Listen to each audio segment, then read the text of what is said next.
Thank you, Marie, for asking me to be a part of this conversation. I'm going to do the official introduction, if you don't mind, reading from the sheet here. Now, many of you may already know Marie and her work. Marie is an Irish artist working in sculpture, installation, video and drawing. She holds an MA Art in the Contemporary World from NCAD in Dublin and a BA in English and Art History from UCD. In recent years, she has produced several collaborative projects with Irish composers, notably Rona Clark, who's here today and who's responsible for the sound piece that you hear, not at the moment, but while the exhibition is on. Her work has been exhibited and screened widely in Ireland and internationally. In 2015, Marie was elected to Ace Dána, the affiliation of creative artists in Ireland. She says, perhaps she'll say this herself, my work explores perceptions in relation to the familiar. It takes that which is commonplace or no longer engaging and attempts to reinvest it as a place of attention. Small interventions or modes of presentation exploit the range of possibility within the works and their materials. The idea is to slow down the act of looking to elicit engagement by adjusting the familiar. Through intrigue, play, and the unexpected, I wish, or she wishes, to re-engage attentiveness, especially around materials and things which we believe we already know. And what better example, really, than this exhibition? Now, I'm very pleased to be a part of this conversation, but when Anne first emailed and asked me a couple of weeks ago, I was apprehensive because in the last 2 years, for obvious reasons, I've become a bit rusty now in public speaking. But when I read the information about the exhibition and its topic, it really struck a chord, as I presume it has with a lot of you here. I have lived in West Cork now for the last 6 years, and it's actually the longest that I've ever lived anywhere in adult life, and it's a place that I chose, and this is probably true of a lot of you, for its proximity to the water. And I realised that actually probably everywhere I've lived in adult life has been chosen for its proximity to the water, by which I mean the sea. But in the last couple of years I've thought more and more about the other water, I mean in a really very simple way, because I write a lot about the countryside and the small details of the countryside, and a massive part of that is the water. And especially at the moment, every morning you see how quickly it accumulates and the damage that it does. I'm just thinking of the country roads and the puddles and the streams and the erosion. And then I've had cause to think more about my own water source in recent years, which I was telling Marie earlier is a well, but has variously dried up and frozen over the past couple of years. And then in the last few days, thinking about this exhibition, I realised really how much how important it is, and how relevant it is to my life, and yet how I haven't thought about it adequately. So anyway, I suppose the logical first question then, based on that, is for you, what was the genesis of this show? What relationship had you to water? Yeah. You have mentioned growing up on the Barrow. I grew up in County Kilkenny, in a little village called Goresbridge. And I would have gone to sleep every evening, well, certainly in the summer months anyhow, to the sound of the weir on the Barrow, and swimming in the Barrow every summer. So that, that water was just on the doorstep, and it was very, very much part of my life and the life of all the other kids in the village. And you just take it for granted in childhood. The water is there, we swim. Fishing was also, very important in the village, salmon fishing and perch and so on and so on. That was my childhood, and now I live very close to the sea in Dublin. So yes, like yourself, the water was there in childhood, I just took it for granted. The choice to live in Sutton was a very deliberate one, near the sea. And I love that, even before buying the house there, very conscious of the fact that nature is changing very quickly, and one of these days we might have a tsunami coming in there and the whole house be swept away. Do you live so close that you close might be enough, swept yes. away? And I met an artist a number of years ago, an English artist who had a residency here in Ballinglen, and he was telling me that he lives on a cliff top somewhere in England, and he loved the fact that the water was eroding this cliff underneath, and one of these days he said, this house is just going to, this kind of a game, Now, that didn't happen, and this very lovely artist, Roger Ackley, he has since died, And when I heard that he died, I thought, I'm sure the house is still standing, but I'll never forget him telling that to me, you know.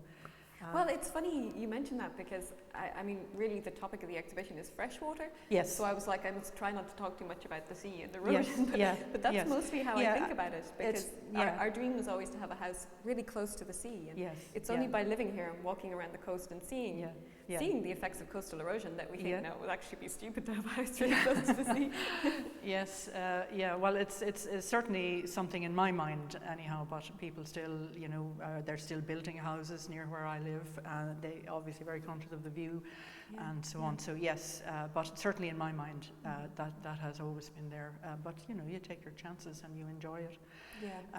But the connection, you know, the sea and the one of the pieces in the show is about the sea, in that it's about desalination, taking the salt water out so we can drink it.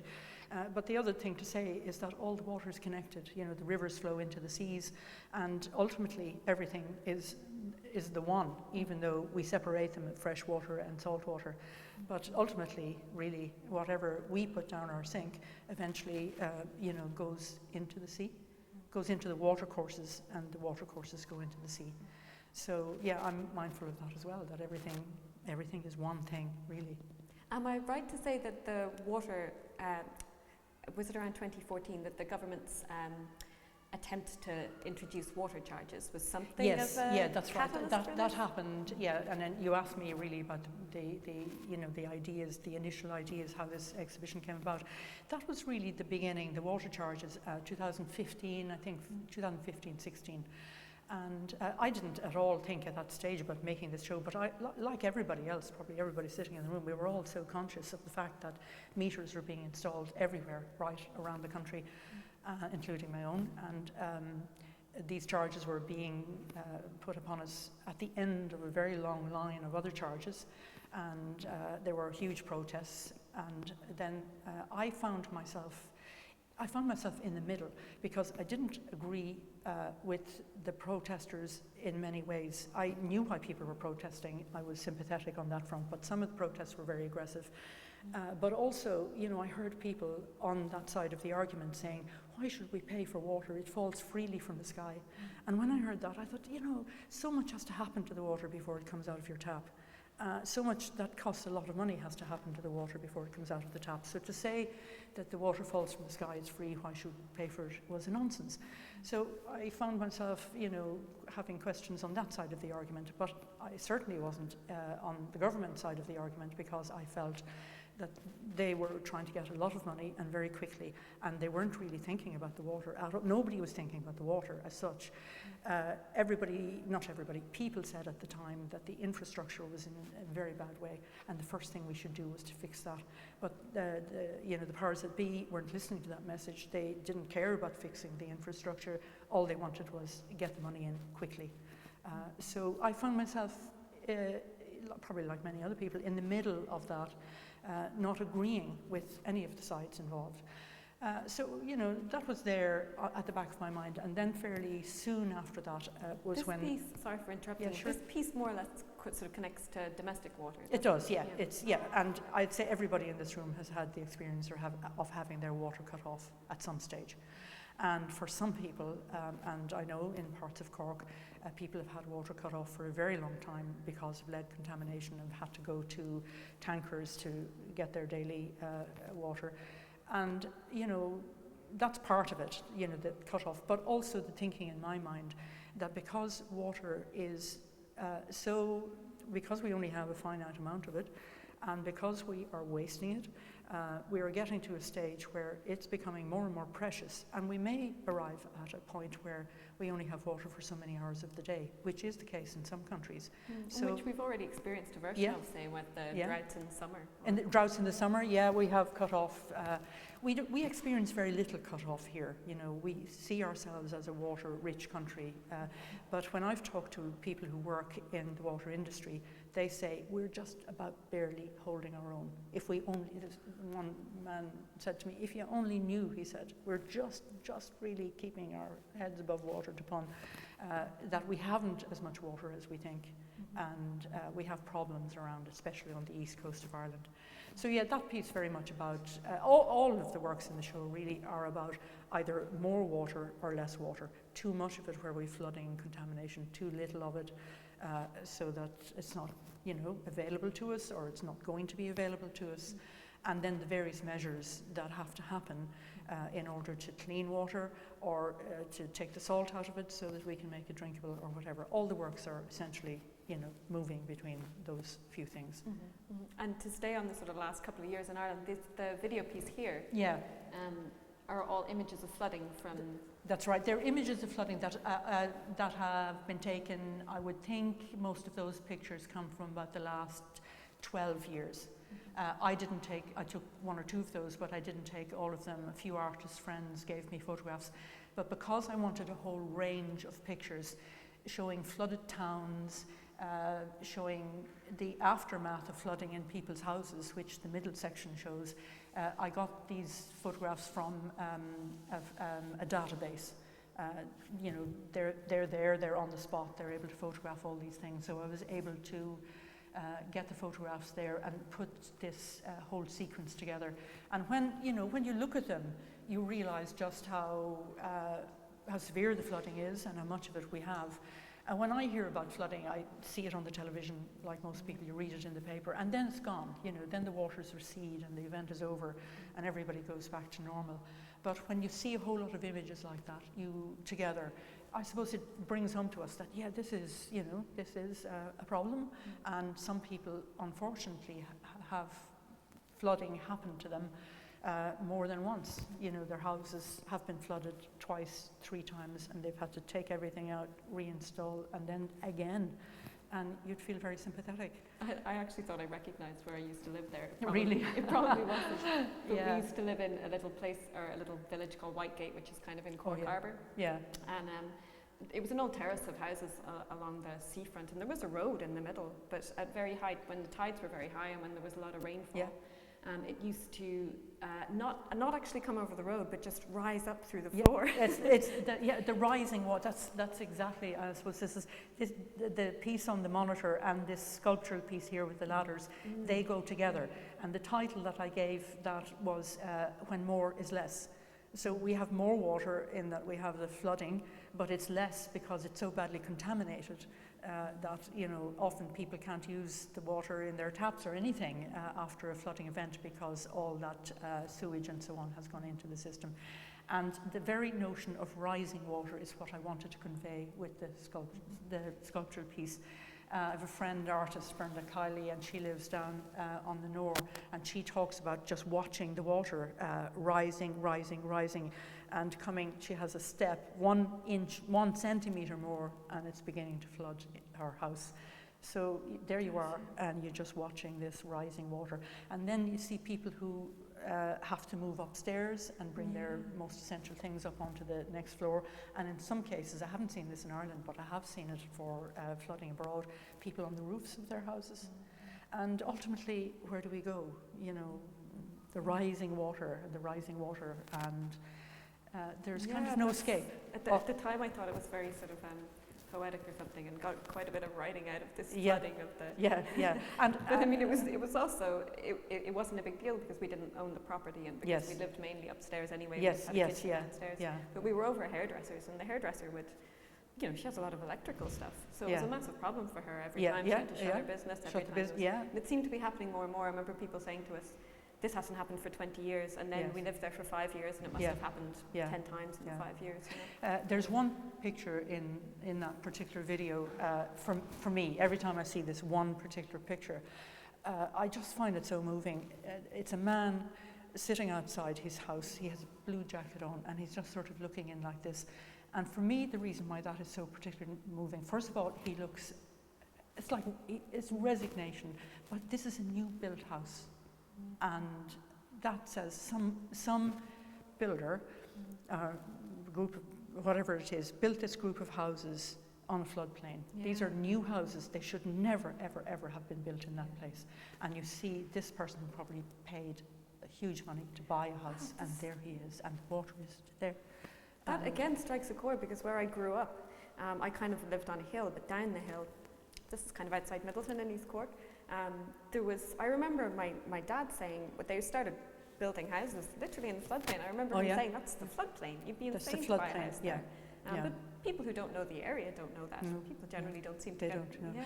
When the village where I grew up, on the Barrow, the bridge was down at one end, Gore's Bridge, built by the Gore booths, and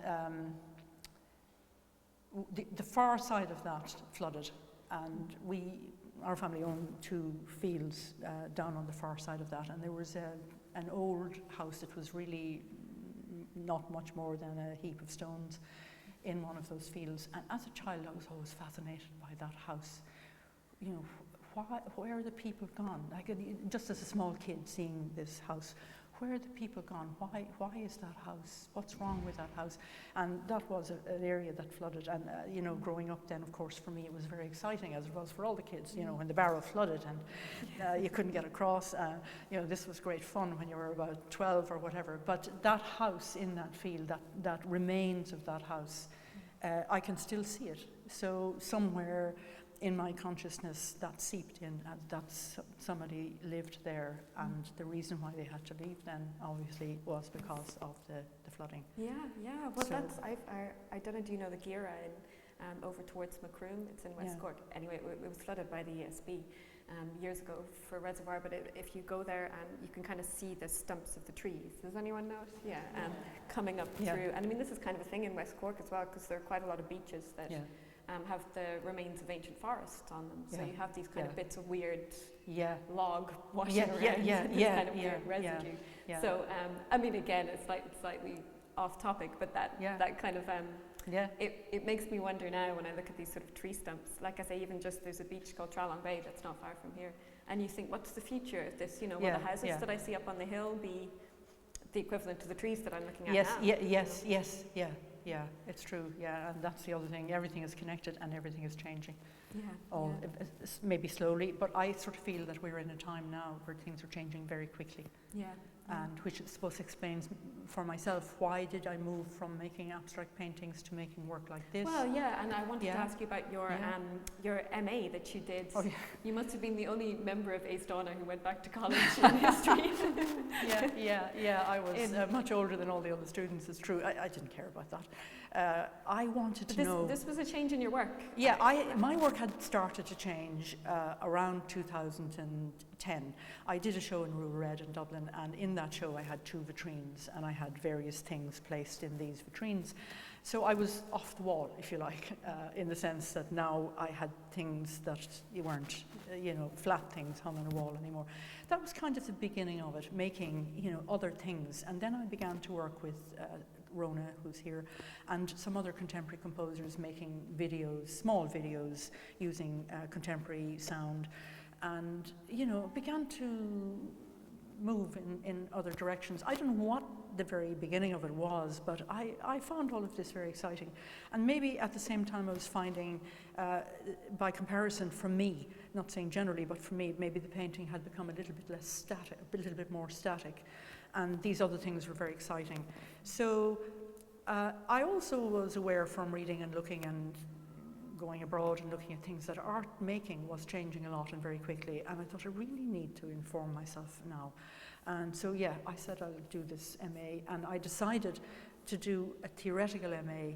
I didn't do, a lot of people were doing an MFA, which is where you get a studio. This is the art in the contemporary world. The other people I know who are makers opted to do an MFA, so they were given a studio and they would work in the studio, they get input from tutors, and then they would go to some of the lectures. But I decided that no, I won't do that at all. I will just go for the theory. So it was all lectures and all reading, and some philosophy and stuff that I'd never ever looked at before. So a lot of new thinking for me, but really, really provocative and good. And that was the beginning also for me of thinking about the planet. Remember, I hadn't heard the word Anthropocene, in other words, the term that we use to say this is what humans are doing to the planet. I hadn't even heard that word until then. And that was the beginning. Well, I probably hadn't heard it until then either. Yeah. But I remember one phrase from one philosopher, the loss of the horizon. He was talking about the loss of the horizon and, the extinction of the planet. I found all those things alarming, absolutely alarming. And okay, I know they're not going to happen tomorrow, but But still, we're kind of hurtling towards something, and we're hurtling more quickly than we ever thought before.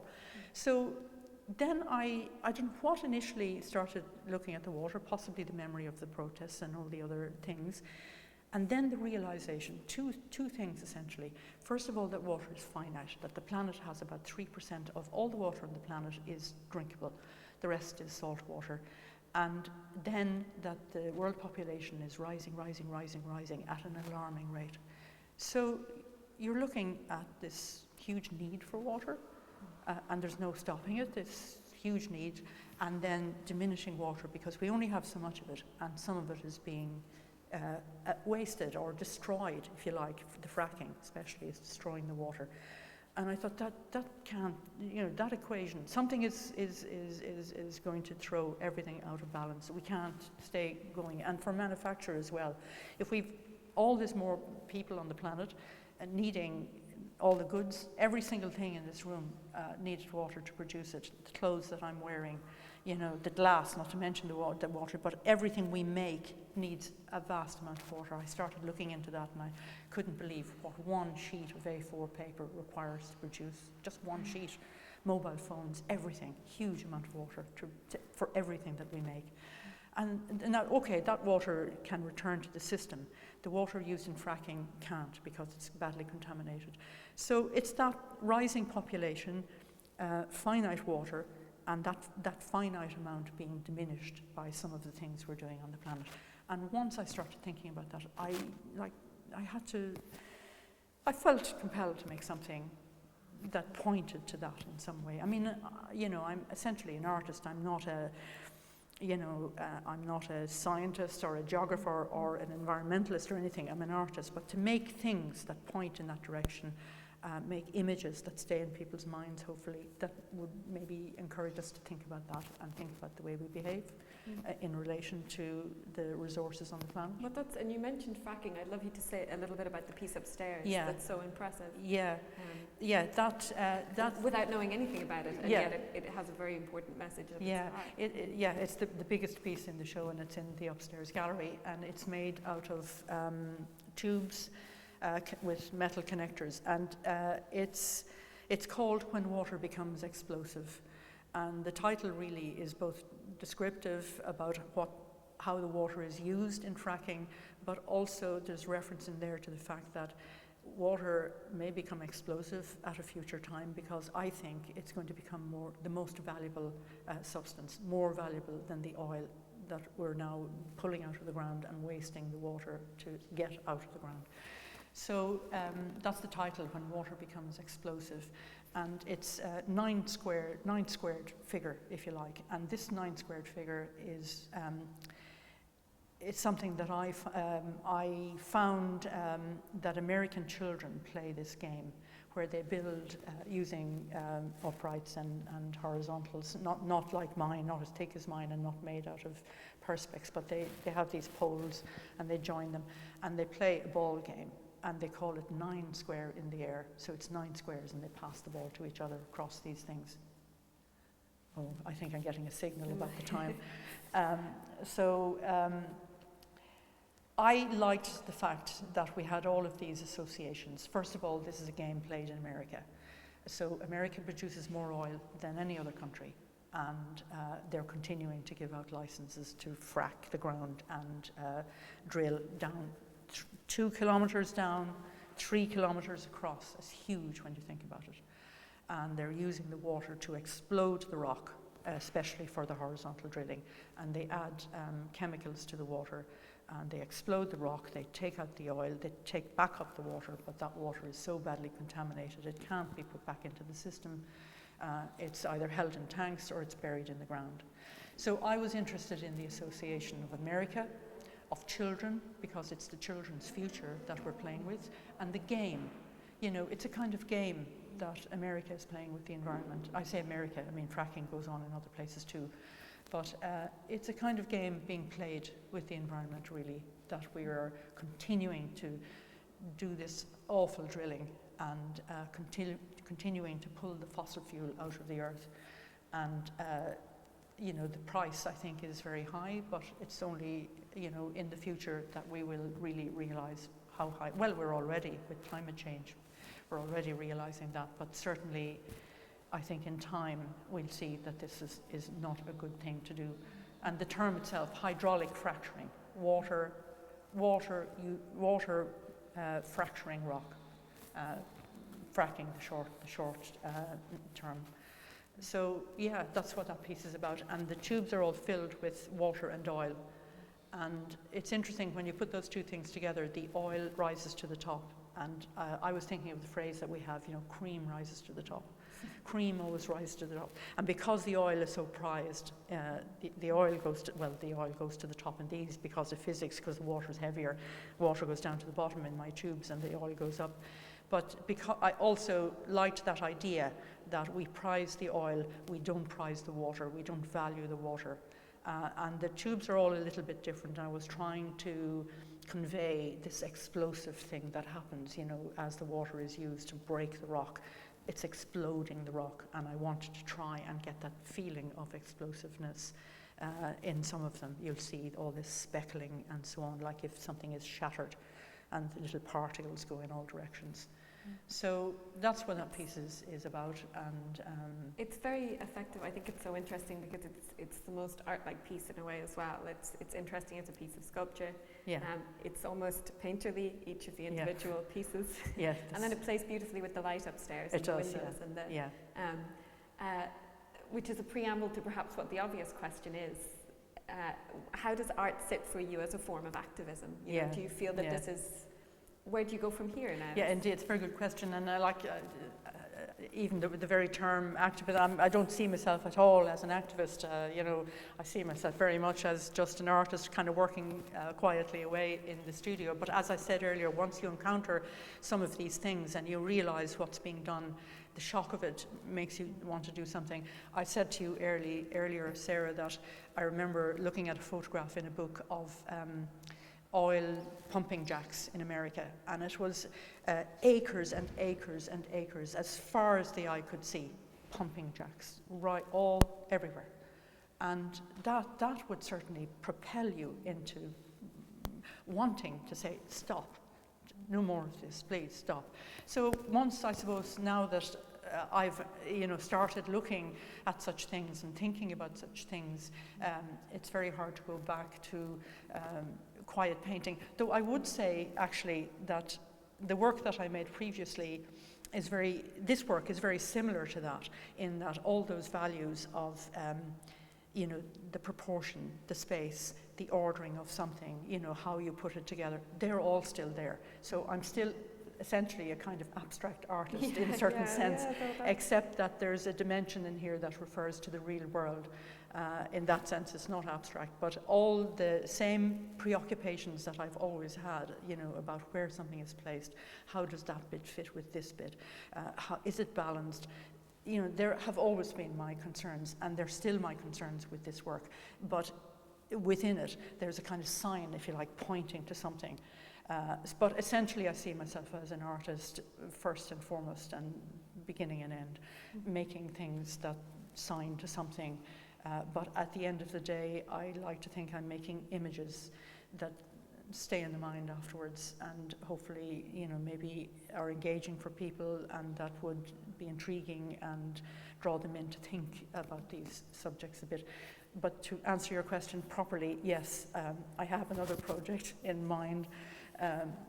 That will also deal with, have one project, another development on water, two works actually, and then another film piece, and they're all to do with water or with endings, where we might find ourselves if we don't take action now. So I won't say further about those, except that, my head has gone in that direction, yes. But I always come back to saying that these sort of concerns of putting something together are hugely important in whatever I make. So the art is more important than the activism, I think, in a certain sense, or let me say, as important. Yeah, and in your blog, anyone who's interested in learning a bit more on the loose, is it called? On the loose. It's just, there's not a lot there, but the pieces that you've written more recently, that relate to this, and you talked about art as having a unique status, and therefore a kind of a unique way of of conveying a message. And I think this is a great example of that, because you come in and you're physically confronted by something, whereas all of the articles I can read online will not quite make the same connection in my consciousness, as this. And for me, it's where art works as activism is not when you're in college or whatever and you're very young and you just think, this is a big issue, I'll make a piece about this, which is probably happening a lot at the moment with climate change. But I think people are also making very meaningful works about these because they deeply care about them, and they've become a part of our lives. And that's where art works as activism, because you really care about it, and you've spent hours and hours and hours worrying about this and collating this material, and thinking of a way to get other people as concerned, Yes, yeah. I should open it to the floor at this point as well. I can go on, but I don't want to overrule other people's questions. No. Feel free to ask anything at all, any question at all. I'm delighted if anybody wants to ask. I wouldn't mind asking again about the collaboration, because Rona is here, and while I say it's switched off now, the sound is an important part of the show. Yeah. And reaches every space. Yes, Rona was saying that she hates, and I'm inclined to agree, when you go into an exhibition and this thing has one sound and this thing has another sound, and you have to kind of shut it out. Or put headphones on, of course, which is probably a COVID issue nowadays. It is a COVID issue, we didn't want that. When I showed the piece that Rona made goes centrally with the glass tanks, and when I showed those previously, I had them in a dark space with a spotlight, so that allowed the sound to work as a kind of narrative. The sound piece that Rona made it starts off with very heavy rain sound, just like a very heavy rain that goes on, and then gradually that reduces to... can also interplay with the very heavy rain that Yes, indeed. So it reduces to a sort of trickle, and then as it goes on, you get sounds of other sounds like dry, parched places. There's one little bit, every time I hear it, it suggests to me a sort of animal screeching, because there's nothing, no water and no food. Now, Rona hates me to interpret her work in this sort of way, and I'll say this now, but because you're dealing very much with abstract sounds. But people will read into sounds. They will read things in as I do, so. Do you want to chip in?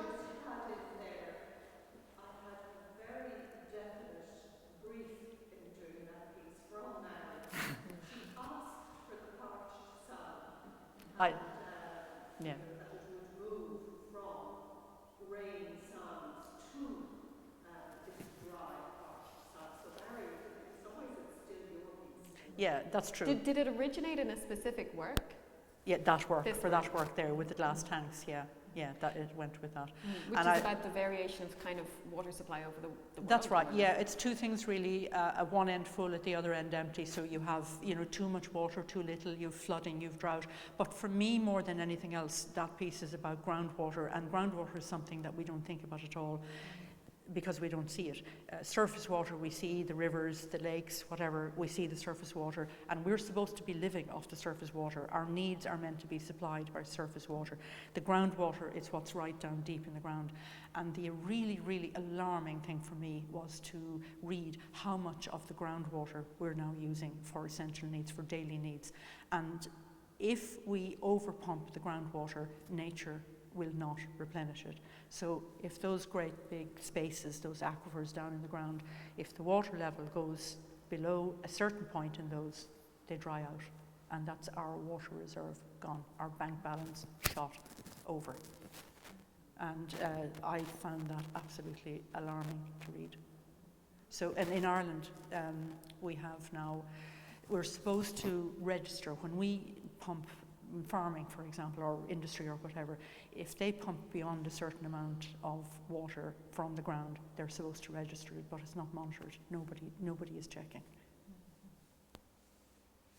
Does anyone else want to ask questions? This is slightly off, but I noticed from your blog you're someone who's very interested in all forms of art and goes to a lot of art, music, concerts, theatre, exhibitions, and travelled a lot. Or travelled a bit prior. How have you survived the last 2 years? Do you know what? It was easy for me, and I'm careful when I say this because it wasn't easy for many. But for myself, I was just able to stay working, and the only impact on me really was that I couldn't get certain materials when I wanted them. I couldn't go and get them. But I was, like for example, I had planned to make all these things with resin, to cast them in resin, and I couldn't. I could get the resin and the stuff to do that, to make the molds, but I couldn't get material to make the model in order to cast the thing. And I kept thinking if I could go to a potter and get a potter to make some of these knots, but I couldn't go. So in the end, I used what I had, which was Perspex rods and a heat gun, and I made them with those. So that impacted me a little, but only really. I wasn't very, very badly discommoded at all, and I was just able to get on and get the work done. And fortunately, living in Sutton, it's not sparsely enough populated, could get out for walks, go in every direction and not encounter too many people, so really fine. But I say it seems a bad concept to me, living in West Cork. Yeah, but I'd say it's busy for me now. yeah, well, that's true, yeah, but still, you can walk up on the hill there and not see anybody at all, so, but I do my own little route, and so I was able to get on very well and get my work done and live, and I was fine. But I say it, as I said, understanding that this was not the case for many others. No, and I mean, there's a lot of research in this, the piece upstairs, the desalination piece. Yeah, so I could sit at the computer and do that research. Yeah, Did it sort of force you inward? Focus on it's true. Something so everyday. I'm not sure how we're going for time. Are we at? Probably about 1:45. 1:45? Yeah, 1:45. So. Okay, do you want to talk any more about any of the particular pieces? I do urge people to watch the video upstairs because there's a lot of text in it, but it's terrifying. It's 11 minutes long, maybe 11 minutes and a few seconds, and it's a huge amount of information on desalination, but all condensed down into as small amount of text as I could make it. And before I started this project, I really knew nothing at all about desalination, nothing. I asked several other people, what do you know about it? And everybody was pretty much the same as me. Oh, it's taking the salt out of the water. Where does it happen? Oh, Saudi Arabia, or whatever. My contribution was like, all I know is that about the seabirds that have the tube-nosed seabirds who are able to spend weeks and months out at sea, and in order to drink water, they drink the seawater and desalinate it with this strange tube mechanism in their nose, about which I know they're able to do it naturally. That's all I know. Seabirds do it. Seabirds do it. Well, in the old days, when sailors needed to drink water, they would desalinate by the old-fashioned method, which was to boil water. It's not the boiled water now that's desalinated; it's the condensation from the boiled water. And that's what I have in the little bullet up there. I have a little bullet, and it has desalinated water from the Irish Sea that I did. So that's what you catch, the condensation, and that's desalinated water. And I put the bullet up there as a kind of question mark. Is desalination the silver bullet? Is this the answer to our water shortages? If the world runs out of water, can we desalinate the water in the sea and we'll all be fine? And the piece on the video is essentially trying to just put out all the information and let everybody make up their own mind, because it is not without problems. It has emissions, it has brine, there are all kinds of problems. It's hugely expensive. And the poor countries can't do it. Countries that are not on a coastline can't do it. So there are a lot of problems associated with it, and I don't think it's the silver bullet. I don't think it's the answer. That's my own opinion, but I tried to be as objective as possible in the piece and let everybody make up their own mind about it. But it is a measure that our government were considering. We were looking at three things. Yeah, and that actually relates to possibly the only piece we didn't mention, which is the one on the way in. Recycling, and I was sure you were going to ask me one particular question that I've already been asked twice. This is water on one side of that unit, and it's wastewater, human wastewater on the other side, and somebody said, whose is it? Who produced it? And I said, I refused to answer. Rona said, just say it is not yours, it isn't mine. I refuse to divulge, but it's about that, and it's, kind of shocking to realize that, some countries are doing this already. They're what's called toilet to tap. So we're cleaning all water, the water that comes from our toilets, everything taken out of that to pristine quality, drinkable quality. It's one of the measures our government were considering. that desalination and bringing water from the Shannon over to the east, and I think they've decided only in about the last 2 weeks that they bring water from the Shannon. But water recycling is happening in other countries. It's happening in America, in England, in Germany, in Africa, Australia, I think. So it's not an unheard of idea. It's very much there already, and will be part of the future. Is it safe? Even they can, in America, the water that they recycled was cleaner than any other water. Okay. Yeah, they have the technology, and if they put the time and the money into doing it really well, they get pristine water. Mm-hmm. Yeah, they can clean everything out of it. Is it expensive?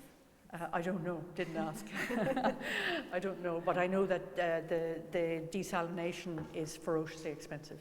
Ferociously expensive. And what's very powerful about the video upstairs is that there's a map that shows the countries, I think it's just in Africa, is it, that are completely landlocked and therefore have no opportunity to desalinate. And they're the ones that have the driest conditions. They're the ones that need the water the most, and they neither have the money nor anything else, the coastline, so it's so unfair for them. Sorry, Anne, did you? No, I just wanted to ask you, Marie, each installation here, it's very beautiful, and I've been talking to you over the past while, and then seeing how you installed the show over the past 2 days, and knowing that every consideration was given to every element and every tiny visual element, especially, and so that the work is very beautiful. Yes. And I think that's probably something that maybe you'd like to comment on about the seductive and the beautiful nature of some of the visually some of the topics that you're dealing with, and then the destructiveness as well. Yes, yeah. But when presenting to us your ideas in such a beautiful way, considered way, and seducing us in. Yeah, that's it. To then scare the crap out of us. Yeah. Well, I suppose, first of all, that's kind of part of my DNA anyhow, that even if I look back on work that I made earlier, paintings, it seems, I suppose I have a theory that all of art swings between two, it's like a big pendulum swinging between 2 points, the Dionysian, the wild, and the controlled, the Apollo, and the beauty, and the controlled, and then the wild. And there are 2 statues in the Louvre that I love. I love both of them, and I think for me they symbolize these 2 points. One is the winged victory. It's just on the staircase, and you have this figure, the wonderful wings, and the drapery, and the figure is sort of moving forward, and the drapery is flying back behind. And the other is the Venus de Milo, which is this absolutely gorgeous, gorgeous statue, the one with the broken arm and the head turned. And both of those are at those, one the wild and the free and the moving, and the other the beautiful and the contained. And I think that you could look at all of art history as moving between those 2 points and maybe somewhere in the middle. And all of us as personalities veer in one of those directions. And I suppose, much as I admire the wonderfully free, and maybe the personality is a bit like that, but when I make things, I think I move in the other direction. I like things that are, really beautifully made, that have very considered proportions, that all aspects, colour and everything else it fits, it just works as, a final single thing. So that's me, and I kind of can't be other than that. So when I make something, it just turns out that way, because it's coming from whatever, is within myself. But I like the tension in this show between the fact that things are seductive, and I would like to think that they would draw people in, but at the same time what they reference is, something that isn't at all nice. And I think that gives its own tension, which is another layer of interest, that you're drawn in and you're pulled that way, and then you think of the reality of it, and you're pulled that way, and the thing is, hovering there between those 2 points. So, even even the colour, actually, thinking about it, you've got Yeah. the yellow and the brass. Yeah, the colour is extremely. And then just the black and white, really. Yeah, it is essentially. Yeah, essentially. Yeah, it's truly, and I think that, I know I'm going on, I'll say this and then I'll say no more.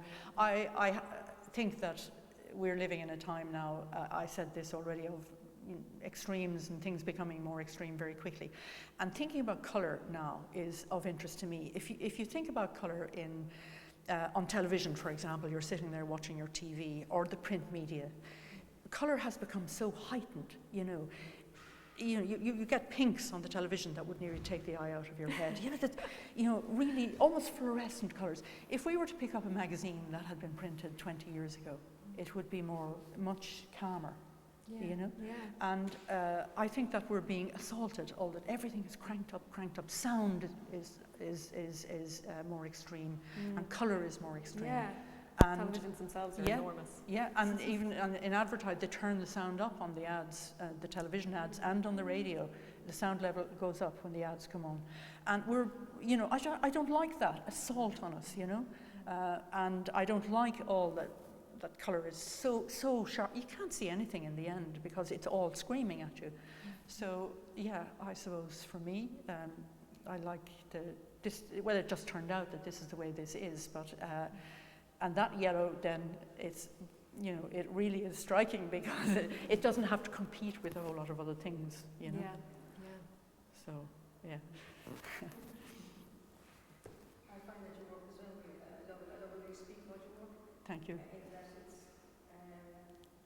for the ordinary person to come in here, I think it's a very accessible place to come. It can be very beautiful, but yet you make the ordinary person, some people don't like coming to the art galleries, so they're afraid to come in. Yeah.